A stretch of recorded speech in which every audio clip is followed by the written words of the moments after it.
ஆபரகாம் சிறுமி பாலியல் பலாத்காரம் செய்து கொலை செய்யப்பட்ட அவங்களுக்கு நீதி வேண்டும் என்று வலியுறுத்தி இன்று பந்து போராட்டம் நடைபெற்றது. பந்து போராட்டத்தை ஒட்டி இந்தியா கூட்டணி சார்பில் காங்கிரஸ், திமுக, விடுதலை சிறுத்தைகள் மற்றும் கம்யூனிஸ்ட் கட்சிகளை சேர்ந்த மற்றும் தோழ அமைப்புகளும் ஒன்று சேர்ந்து ராஜா திரையரங்கம் இருந்து நேரு வீதி வழியாக ஆளுநர் சட்டசபை நோக்கி வந்தனர். அவர்கள் ஆளுநர் மாளிகை முற்றுகையிட்டு போராட்டத்தில் ஈடுபட்டனர். அவர்கள் ஒரு சில பேர் என்ன பண்ணா அந்த தடுப்பு கட்டைகளை மீறி ஆளுநர் மாளிகைக்குள் நுழைய சென்றனர். அவர்கள் போலீசார் அப்புறப்படுத்தினார்கள்.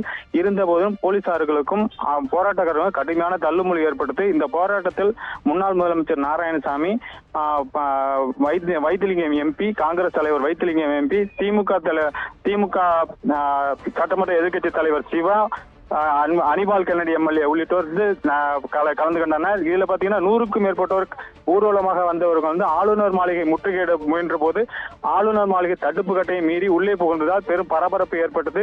ஒரே போராட்ட களமாக காணப்படுகிறது. சட்டசபையும் அருகில் உள்ளது, ஆளுநர் மாளிகை இருக்கிறது. அதை பாத்தீங்கன்னா இந்த போராட்டக்காரர்கள் உள்ளே புகுந்ததுதான் ஆளுநர் கண்டித்தும் இந்த போராட்டம் நடக்கிறது. போதைப் பொருளை முற்றிலுமாக தடுக்க வேண்டும், அரசு தடுத்து நிறுத்த வேண்டும்.